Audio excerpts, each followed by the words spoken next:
out of pocket expenditure, even the expenditure on the exchequer. So what I mentioned, I want to also say that I am not a data scientist. I am simply a health professional, and I am taken as an administrator in Government of India, but basically I am a practitioner and a researcher in traditional medicine. So I am not a data scientist, but we have a very good team of people and large scale collaborations with so many institutions, and as an outcome of this, we have come up with Ayush Grid. Also, I want to mention that Ministry of Ayush Government of India has established 51 Center of Excellence. I have just mentioned one, that is IIT Jodhpur. But we have such 51 Center of Excellences across the country. It includes big institutions like Indian Institute of Science, Indian Institute of Medical Sciences, some of the Institute of ICMR, Indian Council of Medical Research, Institute of Liver and Biliary Sciences, based in Delhi. So what we are doing through this digital technology and working with basic science is generating large-scale evidences. It was few years back, it was mentioned that if you want to generate evidences, you have to go for a double-blind, placebo-controlled clinical research. And that is the only gold standard. But in the digital era, you have bioinformatics, and this bioinformatics have opened the door for looking at the same thing from so many other perspectives and generate high-end evidences. So, as a part of Ayush Grid, we have established few bioinformatics labs into these institutes where we have Center of Excellences, and that has started giving so many outcomes. One of the example I want to cite, that in Ayurveda there is a Panchakarma procedure, is a detoxification processes, and through functional outcome, people used to mention, the practitioners, that if you do Panchakarma, you will get this relief, and it happens. But how it happens, there is a need of mechanistic studies, mechanism of action, and this Ayush Grid platform has helped us to give a lot of insight about mechanism of action. Like I was mentioning with a Center of Excellence at ILBS. So Institute of Liver and Biliary Sciences is helping us to look at the mechanism of action studies on Panchakarma processes, and we found that these processes actually is creating or correcting the dysbiosis of microbiome, and once microbiome dysbiosis is corrected, the lot of diseases occur due to inflammation is actually reversed. And from that perspective, through the Ayush Grid initiative, we were able to generate very high level of evidences, and there are some evidences came into the publications like Lancet and other high-end journals. So this is the kind of outcome. The another thing I want to mention is that through these Center of Excellences, we are also working with the basic sciences, basic science people. There is one perspective that these health innovations are largely allopathic innovations. But allopathy is one part of just medicine, pharmacology. All of the health interventions or the new inventions in the area of health, including medical devices, are largely invented by basic science people. So basic science is largely dealt with the Ayush sciences because these are the coded sciences. Ayurveda is a very well coded science. And through this codification, we have created an entire vertical of Ayurveda biology. Through this Ayurveda biology program, we are working with the help of Ayush Grid, we are working in a lot of areas. Another example before I close that I want to cite is that we are working with 5 botanicals to create them as a globally accepted botanical drugs in next 10 years. So, what is the course of action? That these botanicals are actually available and being in use in 2000 years, like Ashwagandha we know, like Brahmi we know, the Bacopa monieri we know, the Boswellia serrata sallaki we know. So those types of plants, what we are doing that with the help of Ayush Grid ecosystem, with the help of these Center of Excellences, we have started creating GLP dossier on safety and toxicology, because efficacy is known and there are a lot of publications, but safety and toxicology is required. So we are creating this GLP dossier of safety toxicology, and at the same time, because in India we have this regulatory provisions available that if some plants are being used in several thousand years and modified, it can be taken at a phase 3 trial for large scale gold standard studies. So at the same time we are developing this GLP dossier. At the same time we are about to start the large scale phase 3 trials with the help of Indian Council of Medical Research. I think that will change the way we look at the traditional medicine, because we all see that there are high-end evidences are generated at so fast pace because of this Ayurvedic ecosystem, and that is what I wanted to convey today. That when we think about Ayush system, it is generally in our minds it is said that some traditional medicine practitioner and then they are claiming big, but when we gel with and integrate with digital technology and bring in AI component into it, this huge scalability is possible in different areas, not only research, in public health, in education, regulation, in standardization, and so many other things. Thank you so much.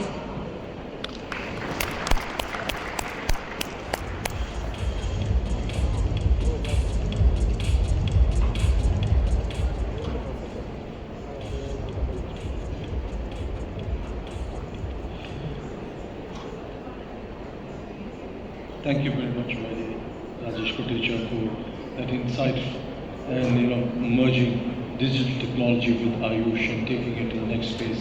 Very interesting to hear from you about the Ayush Information Hub, Yoga Portal, Ayush Research Portal, so many facts like the Prakriti Prediction app, etc. A lot of progress. Congratulations, and we'll take it forward. We'd like to now specially felicitate Vaidya Rajesh Kotecha with a very special award here in the Global Digital Health Summit. That is the Global Impact Award. And to do the honors, may I request our Summit Chair, Dr. Rajendra Pratap Gupta, to come forward and do the honors. Let us hear a big round of applause. This is the Global Impact Award being bestowed on Vaidya Rajesh Kotecha.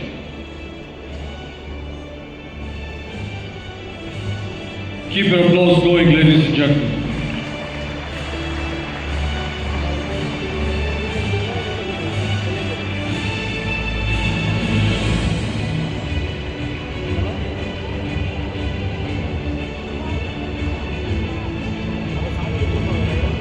Big congratulations to Vaidya Rajesh Kotecha on this Global Impact Award.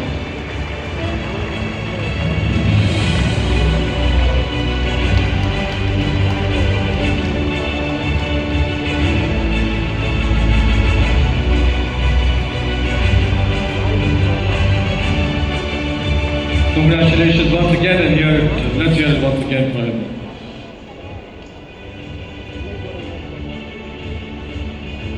Thank you also for your insightful presentation. Next up, we have a very interesting panel discussion, and as we get the stage ready for the panel. You know what, yesterday we had a session on FOMO of AI. Now, next up is a session that all of you would like to listen to with bated breath. The big question is, would you lose your job? Will you be still here next year? How many of you here will represent companies? And how many of you will join us next year? How many of you will continue to be entrepreneurs? We want to get straight to the point and hear from the people who truly matter about the future of healthcare workers. Our session chair for this session particularly was very eager to have an open, honest discussion on this topic. A topic which can be positive, a topic which could probably have skepticism, or a topic where we can have a lot of insight. And now request our session chair, none other than Mr. Bakul Patel, Chair Emeritus of this very Global Digital Health Summit, who is so well known, doesn't need any introduction. Bakul, if we can come forward to chair the session. Joining him in the panel is Dr. R. Kim, Chief Medical Officer, Arvind Eye Care. We heard him last year as well. Our Summit Chair, Dr. Rajendra Pratap Gupta.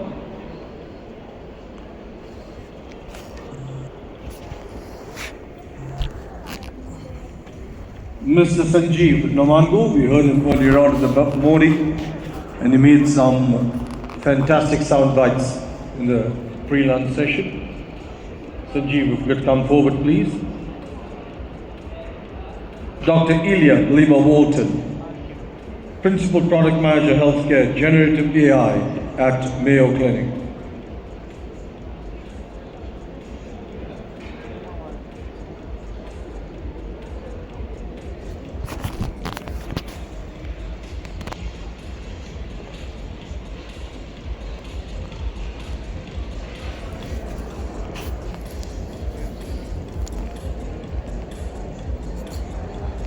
Bakul, you can take it away. It's your session now.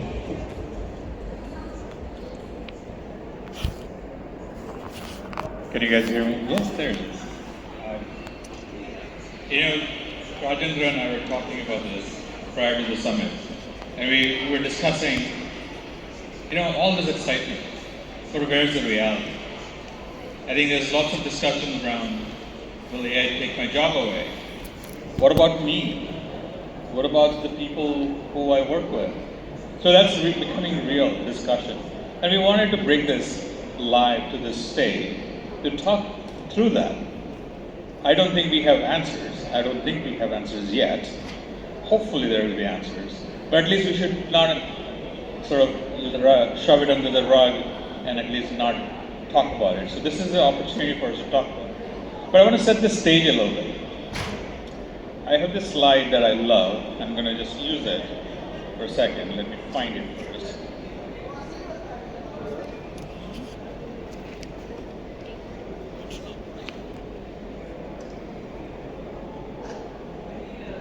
So I'll read it from here, not for you to see, but it took 8,000 years to go from agricultural revolution to industrial revolution.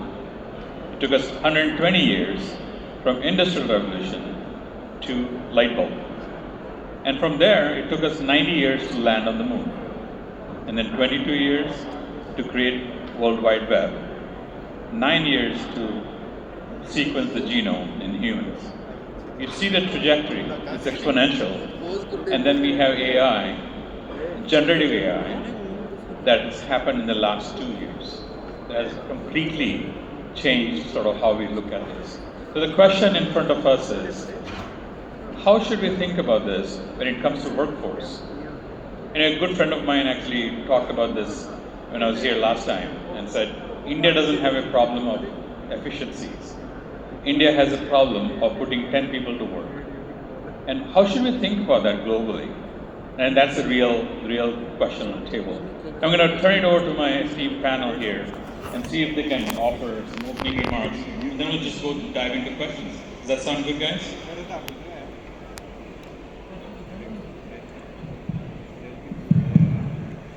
Thank you, Bakul. As both a practicing ophthalmologist and a clinician who is working with AI, let me share a few thoughts about this question. Will AI lead to layoffs among the healthcare workers? It's true. Now clinicians do spend a significant time working with technology than with patient care. That's how it has become, because we are using so many machines, and then with all this data generation and effort to do that, we are spending a lot of time. But AI is already proving to be useful in reducing this burden in many places, from automatically note-taking to flagging abnormal results to triaging images. this doesn't eliminate jobs. At Arvind Eye Hospital, where I work, we have already screened 1 million eyes using AI, and not a single person has lost a job because of that. All this was an addition which never happened because of that we have AI. And what's more important is the doctors who were looking at those images earlier on. For the last 20 years, we have been doing a manual grading of these images. And today, those doctors are free to do more clinical work than the mundane job of doing this simple grading images and sending a report. We are also experimenting on how data summarization can help doctors capturing, speech to text as the patient converses with the doctor. Can we convert this without the doctor having to enter data or scripts having to enter data? So that's a possibility today, which means the doctor is having more time to work on seeing the patient, what he's trained for. What I am specifically proud of is the current project that I'm working on to see if AI can help unskilled workers in rural areas to triage patients, identify those at risk to be referred, which is not happening today. Having said that, I also want to say some roles will evolve, like radiologists, or instance of moving from just image interpretation to becoming information synthesizers. And some new roles will also be created, such as AI auditors, model validators, and so many other things. This is not about replacement, but it is about augmentation. The real risks are not science fiction robots taking over. The risks are policy and deployment choices. Risk one, if a health system uses AI blindly for cost cutting instead of improving care, if algorithms are deployed without transparency, if access is limited to elite care, risk to worsening. So if we use wisely, the clinicians can focus on the human side of care and that no machines can replicate. The danger isn't the technology itself, it's how we choose to deploy it. So the question isn't whether AI will cause layoffs, it's whether we have the vision and leadership to use AI to amplify the healthcare force and not shrink it. Thank you. Rajendra, yeah. Yeah, so I always take inspiration from Bakul, and whenever we see development, I just WhatsApp him, Bakul, can we get on a call? And we always discuss, and I always love the way he predicts and then creates the future. I'm going to talk about, and this is a very carefully planned panel. For those who know what Dr. Kim and his organization does, they exist because of technology. Every single job that exists in your organization is because of technology, right? If I were to say that. If you take out telemedicine out, there will be no patient because they screened it primarily through them. So there is one side of the story. Now what he is doing is using AI to train more people to train more. So addition is going to be something that does not take away job, probably will create job. Now I'll give you the other side of example. You know how many people are involved in organizing this summit? Any guess? It's just 2 people, the core team. It's totally done. Everything we do is done digitally. Overall as an organization, we are at a max, I guess, 15 people, core team. There are extended teams which are a part of our, I would say, finance, legal, technical, but they are not something that we employ. And my vision is we will always keep it sub 20 because we are technology driven. But those who are there would be super efficient, would be doing the job well. So that's kind of a new age of, we were born during COVID, by the way. So those organizations born during COVID and after COVID will be like that. That's the way new organizations, new age organizations are going to be. I'll also share with you the other side. So here is my colleague, my friend Shakti, Dr. Shakti Navkam was to be here, but he's in Korea, he couldn't come back on time. So I'm giving you the data of how AI has created jobs in the state of Telangana. This is one of the world's leading life sciences clusters with over 2,000 companies. In the last few years, they have attracted $9 billion of investment and created 200,000 new jobs with AI. So the global capacity centers have added 200,000 jobs because of our competencies that we have in the field of AI. So it's not that everything is bleak and bad, but yet jobs are getting created. But I will also add the other side, and I wrote a blog about it, that 99% of the people are probably being used by AI, only 1% use AI. So when you are transferring your mundane jobs of checking an email or writing your post or doing your work, you are inadvertently training your twin, the digital twin, because you are passing on all the information of how you behave. You are creating your own replacement. Well, today it may not be fair, but maybe someone wants to use that and not have you. So, well, as Bakul said, we don't know the answers. We probably know the trends can change, but we have three sides. Additions because of AI, so jobs are not getting lost, they're getting created. Telangana case, we have 200,000 new jobs because of AI. There is a post-COVID organization where we live in very lean organization all throughout. Like if you know Telegram is only 30 people, and you know how many $1 billion they are. So there are scenes that you have to look at and map your journey with that, but definitely it's not very clear where we are headed.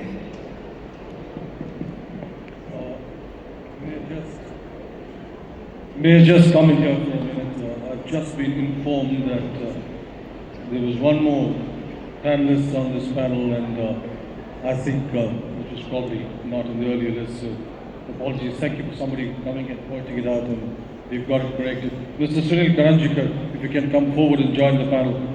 Chief Human Resources Officer, Chancellor Costa. AI would not have missed you. That's right.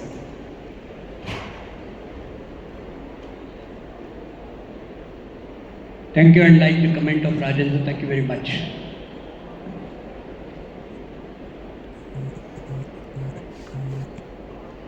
I have a presentation to share with everyone.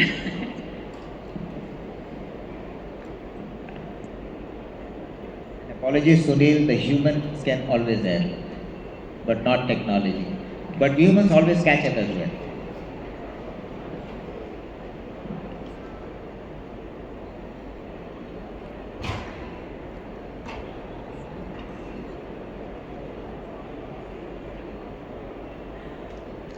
Right, I'll just stay here so that you can hear me. It's going to be quite brief. Just want to go over a few slides with you that I prepared. Oops. So just to set the stage a little bit, I think we've been hearing a bit of this today, but we know that 35% of clinicians are considering leaving the workforce in the next 2 to 3 years. By 2030, it's projected to have 18 million healthcare worker shortage, so less physicians, less nurses, PAs, etc. And at least 50% of clinicians experience burnout. We know that there's increase in patient load and complexity, and how does this anticipate any sort of changes when it comes to any sort of changes with AI? So, sorry, apologies. So one of the things that we can see is that we would anticipate there being an improved need for patient efficiency and care. We experience that there's going to be a lot of workforce challenges, and there's going to be some operational efficiencies that are going to need to be had. In addition, if we look at the macroeconomic scale, there's some changes going on. We do know that baby boomers, or people that were born from the 1940s after World War II through the 60s, it's an increased aging population. So there's going to be less healthcare workers in certain parts of the world. We do see that there's going to be an increase actually expected in developing countries. So I like to think of it a little bit more on the positive, like half glass full versus empty. And we do see that there's going to be around 14% more jobs by 2030 in healthcare. So that's 170 million total roles. We see that there's going to be around 92 million jobs that are going to be replaced. Replaced could be not just a loss, but really thinking through how would one adapt their skills, acquire new skills so that they can have an increase in function. And so we can take a look at the column on the right to see what sort of jobs we're going to anticipate in the next few years. And one thing that I'll just encourage everyone is to keep increasing knowledge. One of my favorite quotes from Albert Einstein is, "Knowledge begins when you are born and should never cease, only until you die." And so we can see some of the stats or how Coursera has released the trends for Gen AI enrollment. So there's a lot of learnings going on, not just in healthcare, but across different sectors. And we anticipate that to only continue to grow in the next couple of years. We already see a lot of improved AI efficiencies, operational efficiencies when it comes to chart summarization, codifying data, billing, etc., which should help with reducing burnout, improving efficiency and that face time with patients. And as far as thinking forward, like what can we do to really help reimagine how human-machine integration is achieved? And start thinking a bit about intelligence, so making AI more human and less artificial, ensuring that we don't lose the human touch, increasing the empathy, maybe providing solutions that focus on empathy. I also do some work outside of my product role, also working with Mayo to support innovation when it comes to training students in palliative care. So supporting AI automation tooling to help instruct medical residents with their trainings. And when we're thinking about data, how do we manage identifying new data work streams, expertise, unleashing employee talent, investing in talent development? I really think it's about understanding what are the types of changes that are going to occur and improving democratization and knowledge sharing and transfer to employees at scale, as well as having an architecture that is, as yesterday we discussed, having modularized systems, so ensuring that the data, when it comes or if it's available, that it can be integrated appropriately within the proper technological stack.